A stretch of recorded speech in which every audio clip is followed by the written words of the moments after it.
I've been asked about 10 times getting ready for this lesson if I'm nervous, and so if I am, I'll try to make sure you don't know about it.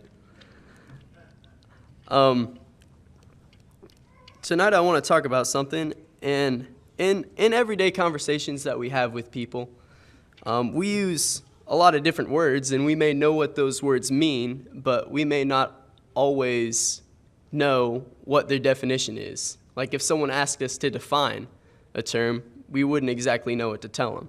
And so for an example of that tonight, I want to talk about what is sin.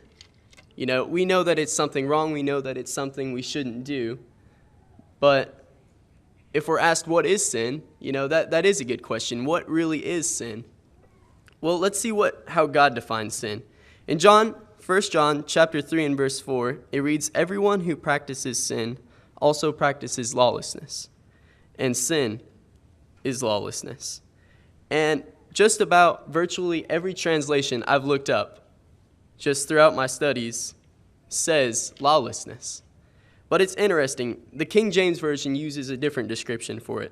It says, "Whosoever committeth sin transgresseth also the law, for sin is transgression of the law."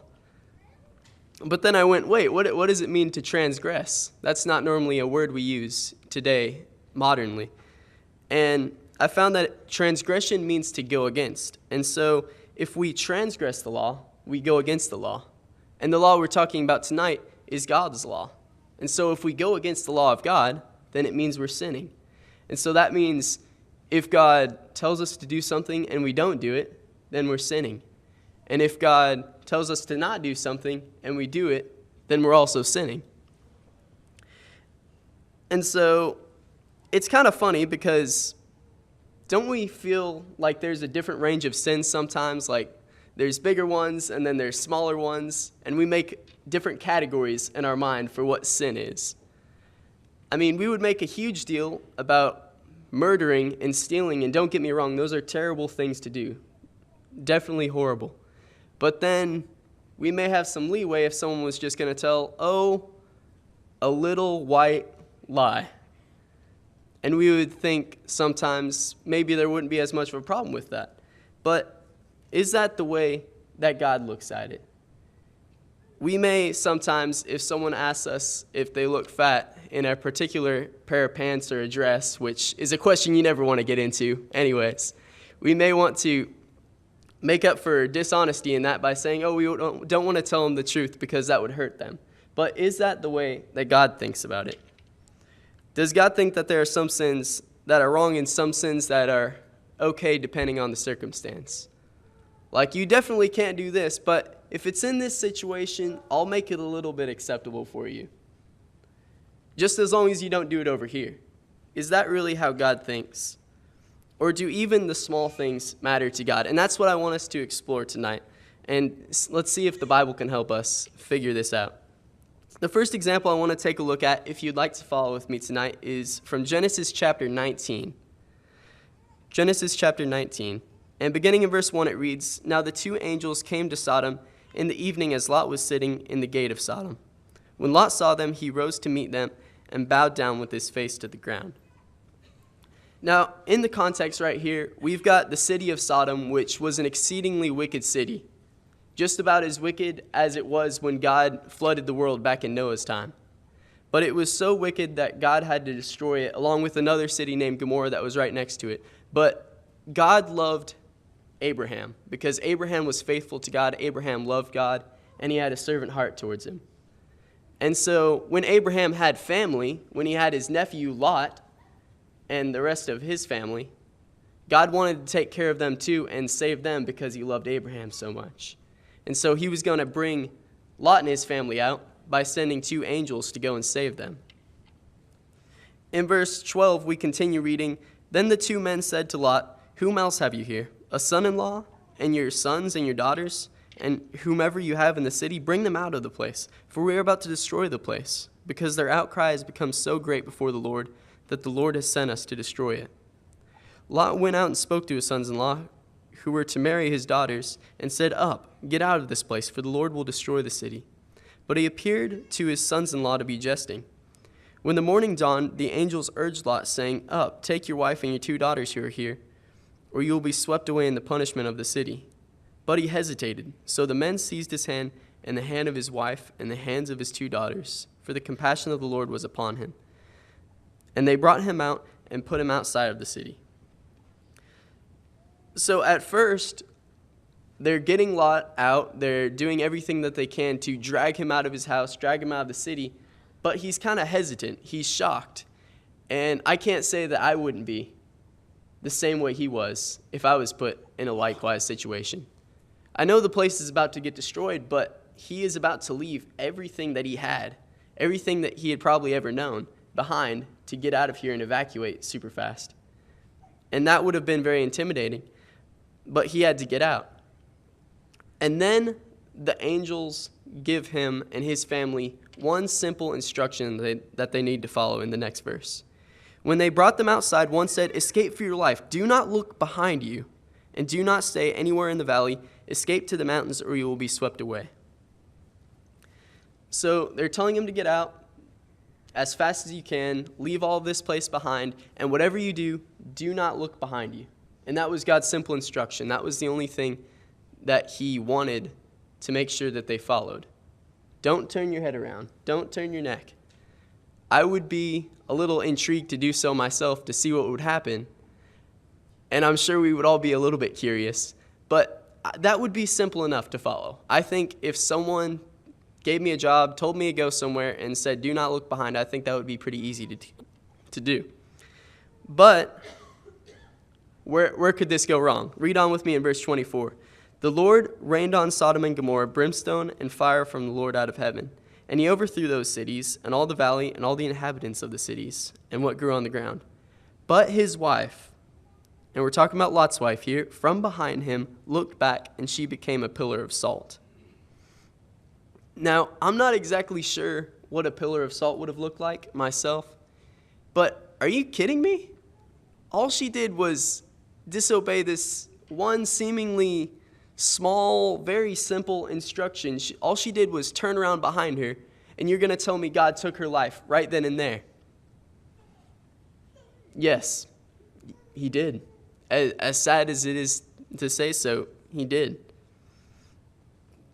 And I remember my dad telling me a story a very long time ago. I ain't plan on making this lesson too long, but he said there was a church one time that got the scripture, "Remember Lot's wife," and they would put it in the back right by the clock. And so I won't say what will happen if you look back there, but you could just assume.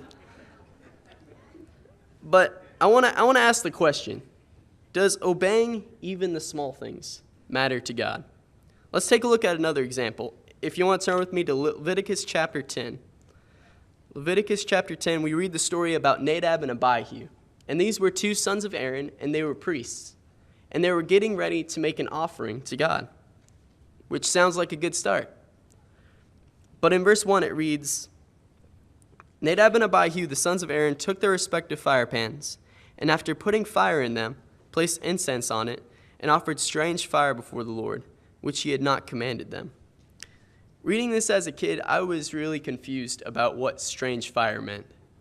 Is it like weird-looking fire? And if you think about it in the terms of God, if you have a stranger, it's someone you don't know.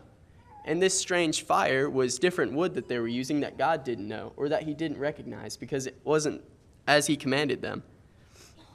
And this passage is very interesting to take a look in every different translation because they have a lot of ways of describing this. The New King James Version says profane fire. And when I think of profane, I think of profanity, something unwholesome, something that's unneeded and unnecessary. The Revised Standard Version uses unholy fire, something that's unclean, ungodly. And the New International Version uses unauthorized fire, something God didn't even give them permission to do in the first place. And then in verse 2 and 3, "Fire came out from the presence of the Lord and consumed them, and they died before the Lord. Then Moses and Aaron said to Aaron, 'It is what the Lord spoke, saying, by those who come near me I will be treated as holy, and before all the people I will be honored.' So Aaron therefore kept silent." Are you serious? This is happening again. Are you telling me that God decided to kill them right then and there, all because they used a different type of wood, a different type of fire in the offering? I mean, at least they were making an offering to him. It's like we talked about this morning in the sermon. I mean, at least people showed up for worship, right? Maybe they had good intentions too, and at least they were offering to God. But they didn't do it like he commanded them. And you're telling me he's going to kill them right there just because of that? Just because of a fire change? Yes. As sad as that is too, God did. And so let me ask you again, does obeying even the small things matter to God? Let's take a look at a third example in 2 Samuel chapter 6. In this chapter, we see a story about the character by the name of Uzzah, and I really like that name myself, but beginning in verse 1, it reads, "Now David again gathered all the chosen men of Israel, 30,000. And David arose and went to the people who were with him in Baal-Judah to bring up from there the ark of God, which is called by the name, the very name of the Lord of hosts, who is enthroned above the cherubim. They placed the ark of God on a new cart, that they might bring it from the house of Abinadab, which was on the hill. And Uzzah and Ahio, the sons of Abinadab, were leading the new cart." So we've got the ark of God, the ark of the covenant, which was this very special box that was overlaid with God, and it carried very special items such as Aaron's staff and the 10 Commandments. And this box was so holy that no man had permission at all to touch it or even come near it with his hands. And so to carry this box, the way that it was made is it had 4 different rings on all of the corners of the box, so that they could slide poles through here and men could carry it on their shoulders. But we see that's not what they're doing here in verse 3. They placed it on a new cart. And that's not what they were supposed to do. There wasn't supposed to be another cart. The men were supposed to be carrying it. And so, of course, we're going to run into another problem. Look with me in verse 6. "But when they came to the threshing floor of Nacon, Uzzah reached out towards the ark of God and took hold of it, for the oxen nearly upset it. And the anger of the Lord burned against Uzzah, and God struck him down there for his irreverence. And he died there by the ark of God." Now, the other stories were easier to believe, but this one, Uzzah seemed like a really good guy. He seemed like he was doing the right thing, and he seemed like he had some very good intentions. He thought the ark was going to get damaged or destroyed, get a bruise or a scratch. It was going to fall down. And all he wanted to do was to help out and reach out, put his hand there to make sure that nothing happened to it. But even though he wasn't supposed to, and you're telling me God struck him down just for that? Well, yes. So let me ask you a third time. Does obeying even the small things matter to God? Somebody might say to me at this point, "Connor, you've taken a look at so many examples in the Old Testament, but we're under the New Testament today, so give me something from there." So let's take a look at one. In Acts chapter 5, this is another story that was referenced this morning. We take a look at the story of Ananias and Sapphira. To give a brief overview of what's going on here, the church in the first century was very generous in acts of benevolence, just as I get to see so much of today and in this congregation. And I've seen so many wonderful works through that. But there's so much reading about people going and taking the properties that they had, that they possessed, and they would sell them, and they would take all the money from that, and they would just lay it at the apostles' feet. They would give it to them, and they would give it to the church for the building up of the church, and to reach out to other people and to bring them into the fold too. And this story is about a man and his wife who were doing the same thing, almost. In verse 1, it reads, "A man named Ananias with his wife Sapphira sold a piece of property and kept back some of the price for himself with his wife's full knowledge. And bringing back a portion of it, he laid it at the apostles' feet." So we have a husband and wife who have sold a piece of land like the other people. They've given money to the apostles like the other people, except they told the apostles that they gave them all the money, when really, secretly, they'd kept back some of it for themselves. All they did was lie, right? Just that little lie that we don't think is a big deal sometimes. But Peter said, Ananias, why has Satan filled your heart to lie to the Holy Spirit and to keep back some of the price of the land? While it remained unsold, did it not remain your own? And after it was sold, was it not under your control? Why is it that you have conceived this deed in your heart? You have not lied to men, but to God. And as he heard these words, Ananias fell down and breathed his last, and great fear came over all who heard it. The young men got up and covered him up, and after carrying him out, they buried him. This is a really scary story. And especially reading after all these other times, it's really sad that so many of these instances took place in the Bible. And at this point, you would hope that his wife wouldn't make the same mistake. But in verse 7, we read, there elapsed an interval of about 3 hours, and his wife came in not knowing what had happened. And Peter responded to her, tell me whether you sold the land for such and such price. And she said, yes, that was the price. And Peter said to her, why is it that you have agreed to put the Spirit of the Lord to the test? Behold, the feet of those who have buried your husband are at the door, and they will carry you out as well. And immediately she fell at his feet and breathed her last, and the young men came in and found her dead. And they carried her out and buried her beside her husband. And great fear came over the whole church and over all who heard these things. Great fear would come over all of us if we heard something like that. But it came from just a simple lie. And you're telling me, just like all these other people, that just because they lied, that God killed them on the spot? That he took the wind out of them, took their breath forever? Anything they ever had? Yes. As sad as this is too. Even though they only told a lie, even though they were giving money to the Lord, even though they were giving it to a good cause, even though good things could have come out of this, they died because of this. And so let me ask you one more time. Does obeying even the small things matter to God? The answer is yes.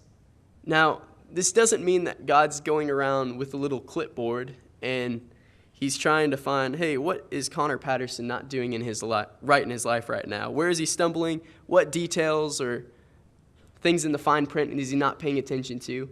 He's not trying to get us at the nitty-gritty stuff and trying to make us stumble.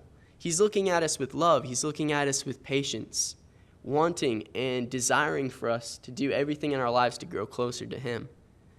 And so it's our part to see what things in our lives can we do to make that happen, to develop a better relationship with him.